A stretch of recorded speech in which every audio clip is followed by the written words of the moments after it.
Hey, what's up, Vox and Hops heads? I'm Matt, the vocals of Cryptopsy. You're listening to my podcast, Vox and Hops, where I sit down with fellow metal musicians to talk about their lives, music, and craft beer. Now, I know I said that I only had one more episode this week, but that's not true because I have 2 episodes for you today. I released first Peter from Vader's episode this morning. They released an excellent record this morning called Solitude and Madness. You should check that out.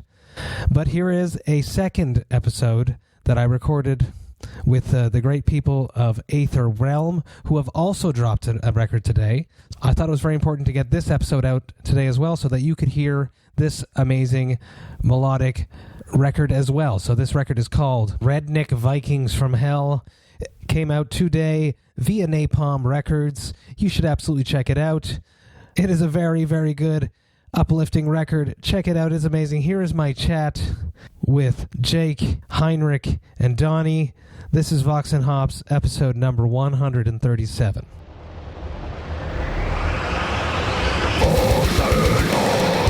I warn you, what you are about to hear is very disturbing indeed. Hey, what's up, everybody? Today I am with Heinrich, Jake, and Don from Aether Realm. Super stoked to be with you guys. I hope that you guys are doing well. How are you feeling amidst all this madness that is COVID-19? Bad. But, you know, I'm still working, so I get to pay the rent this month, so that's good. Yeah, same here. I mean, you know, as like, obviously none of us have experienced anything like this, but, you know, we're all just trying to keep our head on straight as we can. It's scary times out there. You mentioned that you're working. What are you guys doing? Thank you for still supplying us with the services that we need. Everybody needs to respect everyone that's going out there in this danger zone. So what do you do, Jake, when you're not doing the metal? I'm a pharmacy technician for Walgreens. That might get me fired for saying that because I don't have much good to say about them right now. But it might be a bad look for them to start firing their technicians right now anyways. So, you know, I'm a pharmacy technician and, you know, we're staying open. We're trying to get them to let us go to drive-through only because we feel like that's going to be the best look. And I think we have successfully convinced them, if not to order all their stores to do it, to let us do it. So we'll see how that goes. I'm off for the weekend. So I got at least some time to be at home and, you know, get out of it for a little bit. And how about you, Heinrich? What do you do when you're not meddling it up? Slinging handcrafted coffee beverages at Starbucks. It's an essential thing. We were talking about that today, me and my wife, saying that they better make coffee an essential service. Man, I'm on the other side. I'm like, we are not essential. And then we got the news that we are, in fact, essential. I was like, you serve food, so you're allowed to be essential. I mean, it's like, it is. On one hand, you know, it's like if I can give, you know, healthcare professionals the energy to do their jobs, then I'll keep doing mine. But other than that, it's just like, dang. Yeah, pretty much. I'm a guitar tech. So you got the short end of the stick right now. I'm out of a job, dog. Yeah, like you know, like I have some friends, stuff like that. They're tour managers, stuff like that. They'll hit me up, do a tour, be like someone's guitar tech for a specific tour. Anyone that I got hit up and that was going to be a prospective thing was going to happen, like not happening now at all, whatever. So, you know, that's kind of out the window. You know, normally guitar techs will work at like a shop or something like that, or like a guitar center or something. But you know, no one's hiring right now for that because they're all closed also. So it's a difficult time to be an artist. Booking agents hit really hard because they do all their work up front, you know, and it's like, well, actually all that work you did for like 6 tours, see ya. Like, just kidding. And then there's that, everyone's saying that they're going to postpone.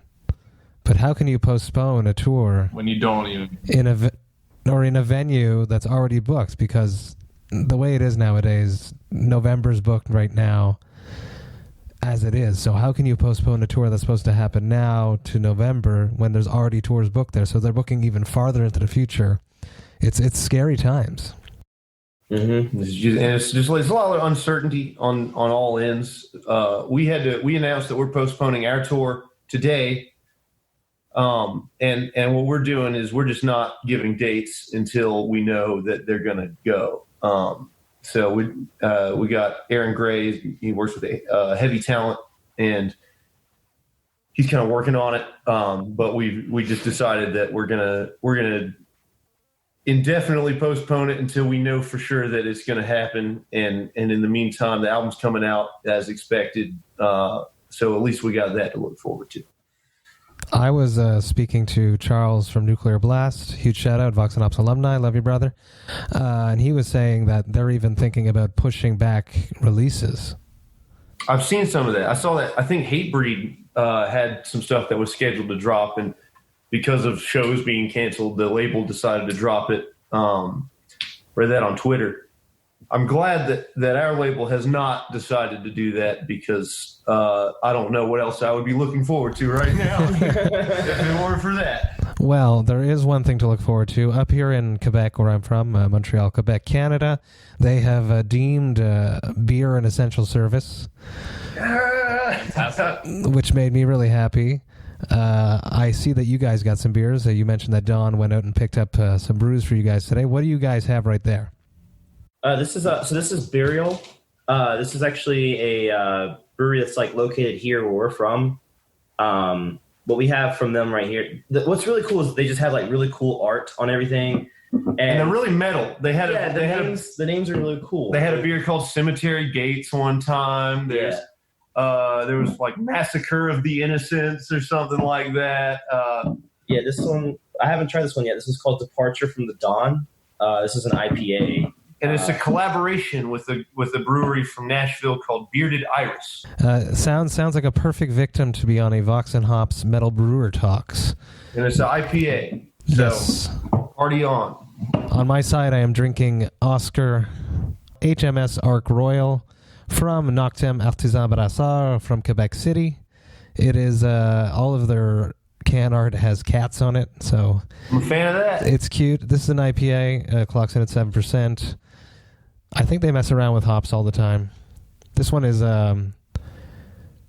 just packed with Sabro hops and Mosaic hops, which are two of my favorite hops. So let's see what your beer's got. Let's crack these open. Let's see what they got. All right. Cheers. Cheers, bud. Ooh, that's pretty good. Yeah, it's good. Yeah. What's it like? How's its flavor profile? Let me know. As expected, it's very hoppy.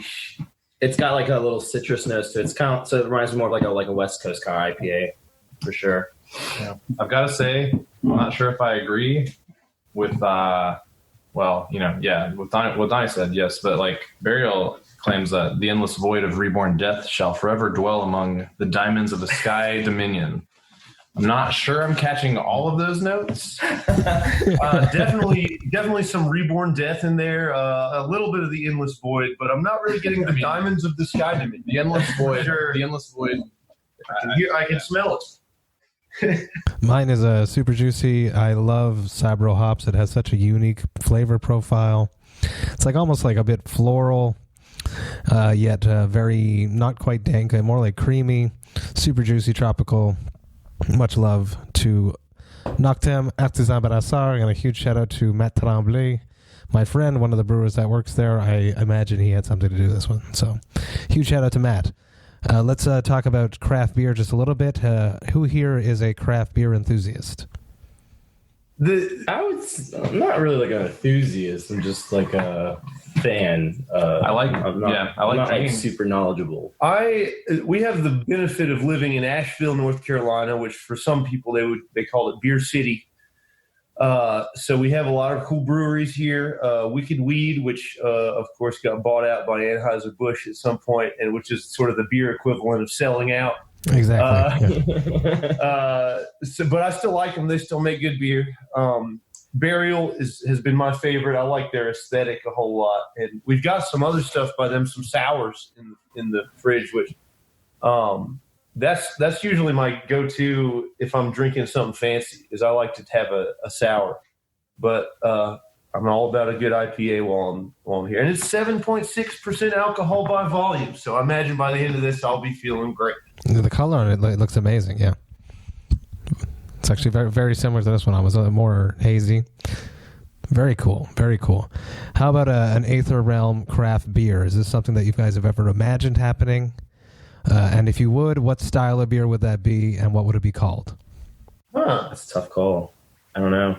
Because I would want to be able to drink it, you know? Yeah, that would be nice. Like the number one thing, like, can I drink it? And It would definitely have to be oak barrel aged. Oh yeah, fair enough. That's good. What would we name it? Okay, hold up. We got King of Cups, so we could just call it King of Cups. Like that'd be a perfect. The song's about drinking. You know, my guitar picks say "drink beers" on the back of them. Also, so do you have one? Found one. There you go. Found one on the floor right here. There you go. That's badass. There you go. So yeah, there you go. Yeah, there it is. there you go. Well, I only see on the first one you showed me. The other one I don't see.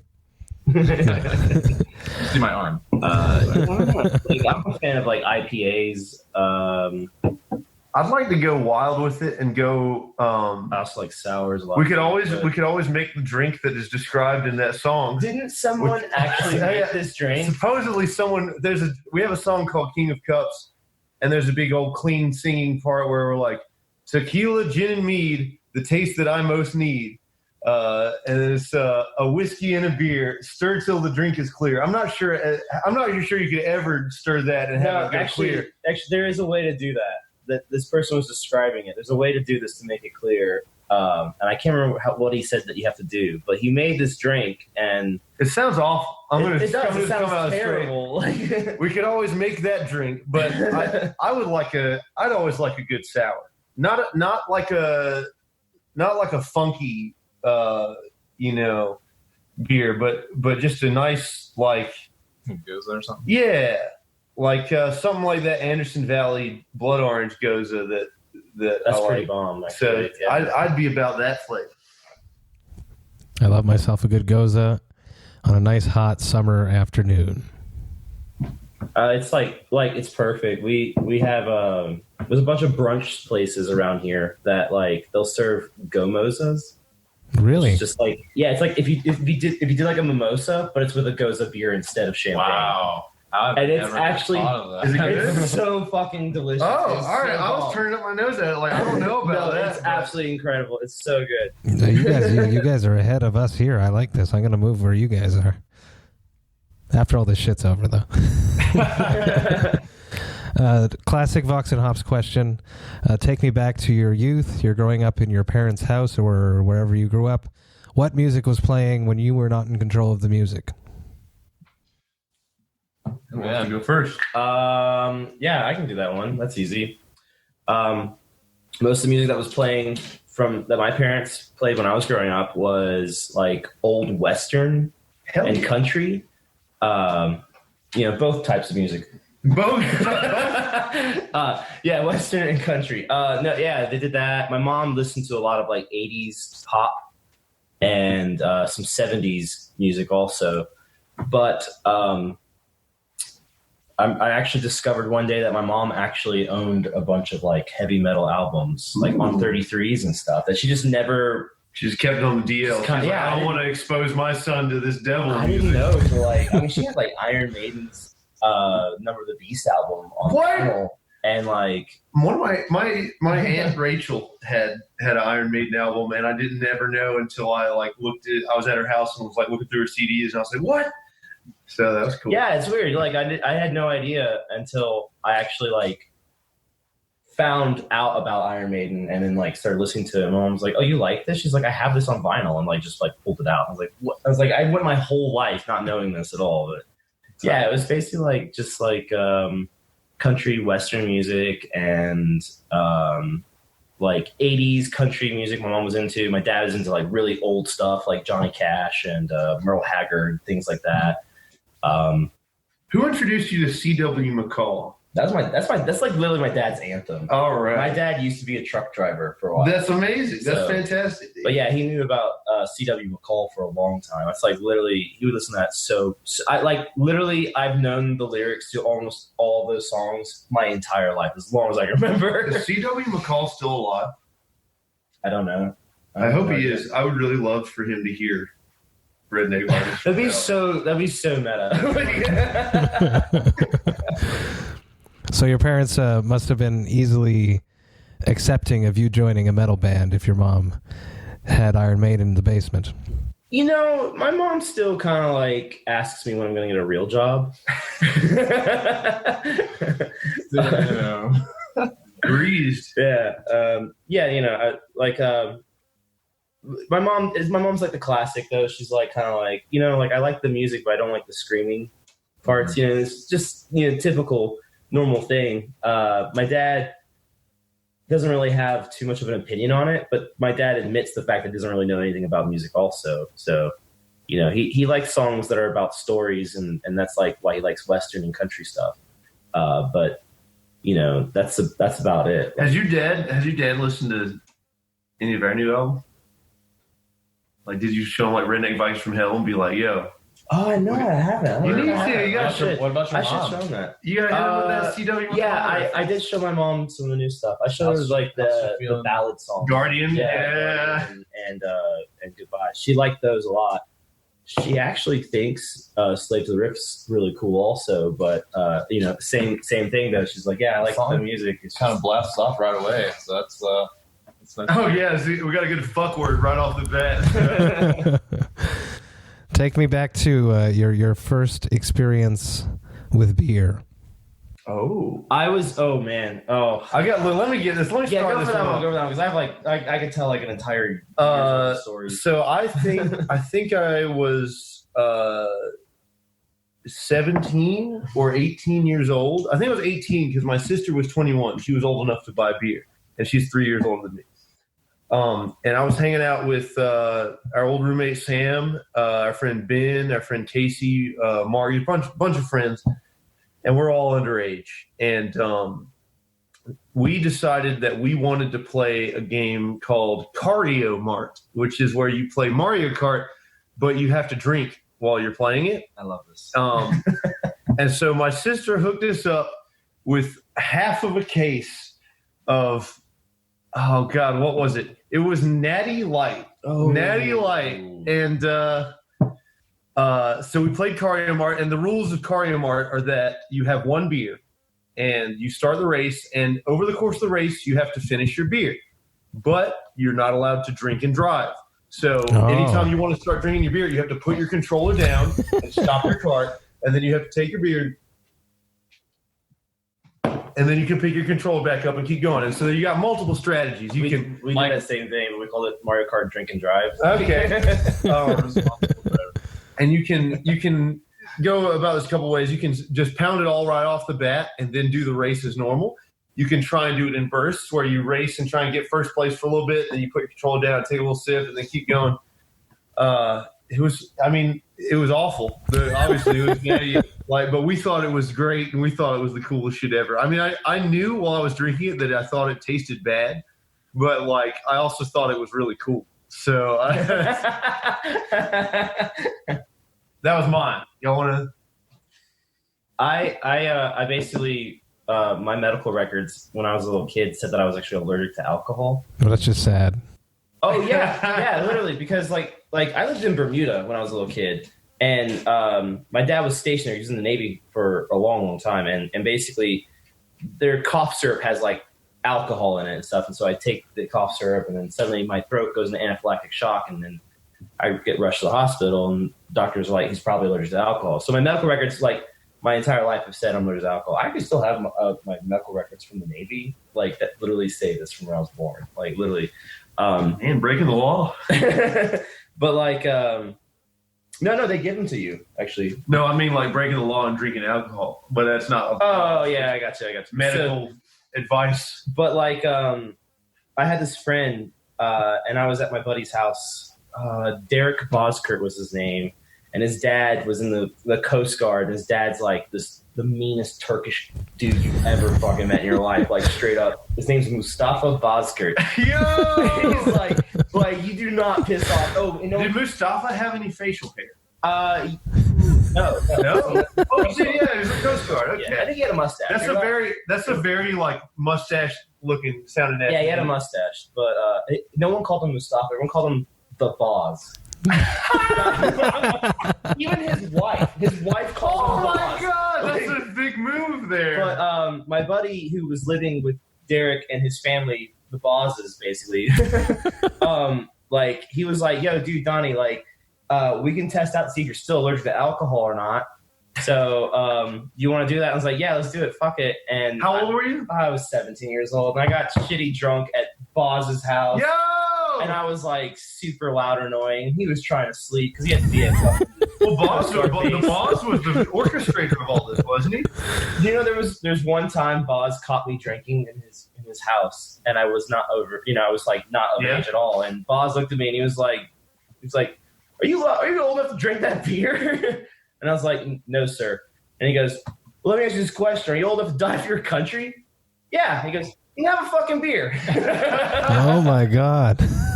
Hunter, you got a good one? I mean, good. That's subjective, but it was just like with a girl, I was dating at the time, and possibly. But I just remember, I think we were drinking like, it was no Alamo, but we were drinking some like red wine, I think, and we were watching King of the Hill, and all of a sudden it just clicked in my head. It's like, okay, I totally understand why these dudes stand like in a fucking alleyway, just like all day in their free time. Yeah, it all just totally made sense. So that's what we do when we're on tour. We just stand next to the vans drinking beer. Take me back to your first experience witnessing a live concert. Oh. My first concert was Children of Bodom, Through the Eyes of the Dead, and Chimera, and it was $15. ever? Yeah, my first concert ever. It was my first concert. And they opened with "Are You Dead Yet?" Right? Yeah, it was like when the Are You Dead Yet album just dropped. Unbelievable. They played like a fuckload of stuff off of Follow the Reaper also, which was like my favorite album at the time. And it was $15 at the Norva in Norfolk, Virginia, and it was fucking awesome. But I remember being like pinned like this throughout most of the concert, and like against like some dude's like hair who hadn't washed it the whole time. Like, but I'm just like, yeah, like fucking losing my mind. It's cool shit. I hold firm that that's like one of the sickest ways to start any show ever. It's just Children of Bodom with no intro at all, coming out on stage and just being like, dun, dun, dun, dun, dun, dun, dun, dun, like just no ambient noise, no wind sounds, no rain sounds, no orchestration. It's just straight into the fucking riff. Bullshit. And just Right into it. I love that shit. Heinrich? I was like 7. I think it was in Durham. Dave Matthews Band. It was the first time I ever had coffee. Pretty lit, honestly. You were very excited. I saw the Moody Blues when I was maybe 6 or 7 years old, I think. I actually technically saw them when I was a baby because my parents brought me to a Moody Blues concert as a baby. That's like super cool. You guys have like cool, like I was like 17 and got drunk at Boz's house like a couple nights before. That was my first Your concert. parents like, I know all about music. Yeah, my parents never went to concerts or anything. My mom actually wanted to take me to go see Kiss one time, but they canceled, so that would have been my first concert. But how about your first times on stage? Oh. I was 18, maybe. I played at this bar, and I was sitting in with this blues guy. His name was Easy Malone. Yeah, like straight up, like it's like pre-post Malone. He's actually played the Apollo a bunch. Pre-Malone. But yeah, like he, I was like pretty good at improvising at a young age. Maybe I was 17 or 18. I can't remember, somewhere around there. And he like was like, dude, do you know how to play this one? And he just names this obscure Jimi Hendrix song that obviously no one knows how to play. I don't even remember what the name of the song was at all. And I was like, no, I don't know how to play. He goes, well, here's the chords. He just like writes it down on a napkin. So I taped it to the side of the amp. And then I just kind of like looked over and played the chords and, you know, just grooved with the drummer. And, you know, I literally like didn't have like maybe 2 minutes to like look at it. And then I had to improvise a solo on top of it and stuff. But that's like typical blues kind of thing. Yeah, that's anyway, fair. so it wasn't that big of a deal to me. But yeah, like that was my first concert. I remember I threw up before I played. Were you nervous? Yeah, I was like hella nervous, dude. But like my uncle Jimmy, I have an uncle Jimmy. Oh, my uncle Jimmy races cars, by the way. Like legally or illegal? Like NASCAR sanctioned. Oh, okay, all right. Cars, like late model stock cars is what he races. Yeah. He like told me basically, he's like, fuck them, Donnie. They're all drunk anyway. You're at a bar. And then I don't know. I kind of like looked out. They are all drunk. Like, you're right. It's like 1 o'clock in the morning. Who gives a shit? And like I've been fine with that since then.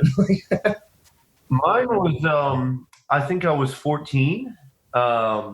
And it was at the youth group of my local church. And me and my buds had a cover band called Vanguard. And we covered the song Danny California by the Red Hot Chili Peppers. There you go. As well as we could. Somewhere there's a DVD. Like back in the day, they used to sell these like disposable video cameras where you could film up to like, I don't know, 20 minutes or an hour or something of footage, and then you would send the camera in and they would send you back a DVD. And so somewhere, and of course, as a 14-year-old, I had to wear like a goofy, silly hat. So I had like one of those big red, like Cat in the Hat, Dr. Seuss hats that I was wearing. That's amazing. And maybe 20 people were there. Yeah, that was mine. I surprisingly don't remember being that nervous. I was a lot more nervous the first time Sacrament played a show the first time I played a show at Sacrament at the Spaz House or Spazatorium. There's a very illegal venue that was operated out of Greenville, North Carolina. So Yeah. Stuff on the line. It's like, oh man, what if they don't like this? What if we suck, boys? What if we suck? Heinrich, you got any good ones? I was a band kid, so played snare drum. Did you really play snare? Like I played drums long before I played guitar. I knew that. I just didn't know you played snare, like on drum line or anything. I mean, yeah, I would hardly call it a drum line, playing a drum, playing some. Couldn't tell you the name of any of the songs we played, but rest assured they were all bangers. I'm sure they were. I really banged on the drums. How about a dream tour? If you guys could book your own tour, who would be on that tour? You have carte blanche. For me, I guess this is probably not possible at this point, but Children of Bodom, I would love to open for them. We've had the pleasure of like a long time ago. I think we were, I don't remember how old we were. We were very young, and maybe 15 or so. But there's a video. Thankfully this video is on the internet and it still exists of us playing like. Me and Heinrich are in this band called Sacrament, and we were playing the local like neighborhood clubhouse, I guess you would call it, for our friend Catherine Hamill's birthday party. Oh wow! And we covered the song "Nancy the Tavern Wench" by Ailstorm.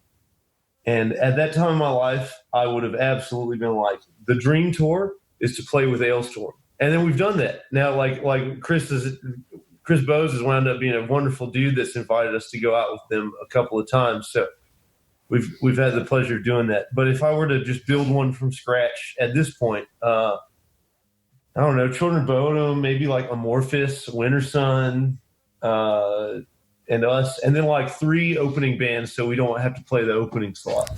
And they can do it. Shout out to Chris Bowes, Vox&Hops Alumni.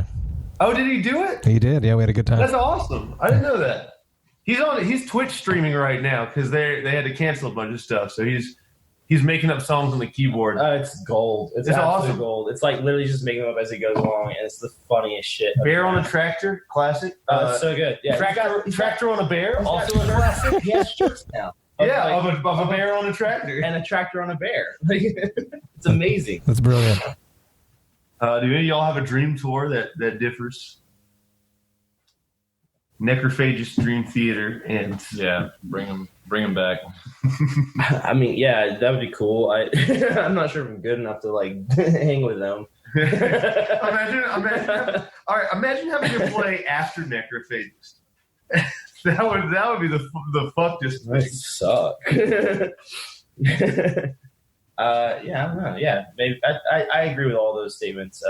Actually, I would say In Flames. I think they'd be. That would be really great. Cool dudes to like hang out with. One. Yeah. I actually would enjoy if we did a tour with like Omnium Gatherum. Oh, I mean that'd be sick. Because like those guys like beer also. The thing with that is like that. We'll probably do that one day. I mean, I don't want to. That's actually pretty. I don't want to get ahead of myself, but like that seems like something that'll probably happen one of these days. So yeah, that'd be really fun. It'd be like super. What is your hangover cure? Ooh. Oh, okay. So Drunk Donny actually looks out for future Donny. Like I love Drunk Donny. Drunk Donny doesn't look out for future anybody else. No, he doesn't. That's like super Drunk Donny. There's like two Drunk Donnies. There's like Drunk Donny. There's Super Drunk Donny. Drunk Donny is like an I love you Drunk Donny. Super Drunk Donny is like it's a hateful, spiteful piece of shit. I don't even like that guy, but I like Drunk Donny. He's a good guy. Okay, so I always like what I do is like I'll wake up and I'll be like, oh fuck, I'm hungover, and then I'll look and beside my bed I've left myself BC powder and water. Oh, thanks, Drunk Donny. And I'm like, oh, what a guy. But another really good is like BC powder and like a cold coffee drink from like the Sheets or some gas station or something like that. Starbucks like the pre-made Starbucks mocha. Yeah, the mocha one's pretty good. The Starbucks mocha one, that and a BC powder, which is basically like aspirin. I mean, that's aspirin and that's pure cut with caffeine. That's like Puracet. That's the migraine medicine. Oh yeah, that's the shit, dude. I'm telling you right now, that'll knock that fucking shit out. I don't really have one now, partially because I would swear by the Bojangles Cheddar Bow biscuit, which they have discontinued for whatever reason. It's literally they discontinued it here. I think they still have it in some places. Oh, they're not going to get rid of that in Eastern North Carolina because that's 99% they of their income. They shouldn't have gotten rid of it anyway because it's literally just a biscuit and cheddar cheese. How hard is it to make it? Hey, literally, I know y'all got some cheese and I know y'all got a biscuit. Please just fucking fry that shit up for me literally now. Just stuff me with carbs and grease and I'll call it a day. That's like literally all I need. You ever just like actually I used to mow the yard to get rid of hangover. That's some Hank Hill shit. No, I'm telling you, like you just sweat it out. Like sweat out your hangover. It fucking works, dude. Why would you ever do drugs if you could just mow the lawn? Mine is good greasy Waffle House breakfast would be my preferred. Dude, speaking of Waffle House, I heard, that they, shut down. I don't know if you've heard this, that they've closed like a lot of Waffle House locations because of what's going on. And then like shortly after Atlanta like issued their, stay at home thing. So it's like, and there was like some tweet saying like, all right, so we really know who's in charge of it's Waffle House. Once Waffle House starts shutting down, they make the rules. Well, y'all, there's really no other reason to go out. I would never label Waffle House as the cleanest places. So I mean, Waffle House, true, but they're always there for you. They're always there for you. Yeah, look, man, you can't be picking and choosing when it's like 4 a.m. and at 4 a.m. there's somebody in that Waffle House too. And they're grinding. Someone there, and they're grinding, and they're gonna get you those hash browns covered, chunked, capped, and grizzled, or whatever the fuck else. You know what I'm saying? Like chunks covered and capped and peppered kind of guy. Smothered covered caps. Yeah, smells pretty good too. Yeah. Let's give some promo to your new record that's coming out soon. When does that drop? And how excited are you about it? I'm about a 6.5 of excited. I'm really hyped. in general, just like right now, I'm transitioning from being at work all week and being really nervous about everything going on, and fighting with my bosses and fighting with my bosses. So on that end, it takes me a second to transition, but I'm really excited. It's Redneck Vikings From Hell, and it comes out May 1st through Napalm Records. Beautiful. I think it's it's been something that we've all been like working really hard towards, and like we're all like, I think I speak for everybody, pretty proud of. And I didn't work for a whole year. I just worked on this album. Straight up, like I was so poor. I slept on the couch for about, you did, dude. about 12 months. But especially in times like this, I feel like a lot of people are just like reasonably so like. It's like a stressful time, and it's going to be cool to like release this thing and have a little bit of like some positivity. The only way that people entertain themselves right now, I mean some people entertain themselves with all kinds of stuff, but a lot of people turn to art, turn to music and video and books and everything like that, because they're stuck inside and they're not allowed to go out, and so I will be happy to provide entertainment to people, assuming that we're still in this situation. There's a silver lining, because I just read that like 25% of CO2 emissions out of China are down CO2 emissions out of China are down 25%. Yeah, you see like those like crazy satellite images, like they're like the waters are the clearest they've ever been in Venice. Yeah, I'm like, I guess no one's outside to fuck it up. Earth's crying out. Yeah, the Earth is breathing. The Earth is appreciating All it. right, Earth, that's enough breathing. Let's get it back. Let's get it back to work. Got your breath good. We're back to business, boys. Let's go. Heinrich, Jake, Don, thank you so much for coming, sharing a beer with me over the internet. Much love and respect. Super stoked that we got to have a chat. Next time you come through Montreal or from out there with Cryptopsy, you come by and say hi to me. We'll drink a beer for real in person. Cheers, boys. Yeah, that'd be good. Cheers, ahoy. Cheers. And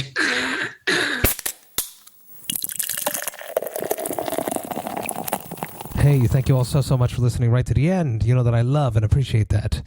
This is the first episode where I sat down with 3 people. It was a very fun chat. They were very funny. I had a great time.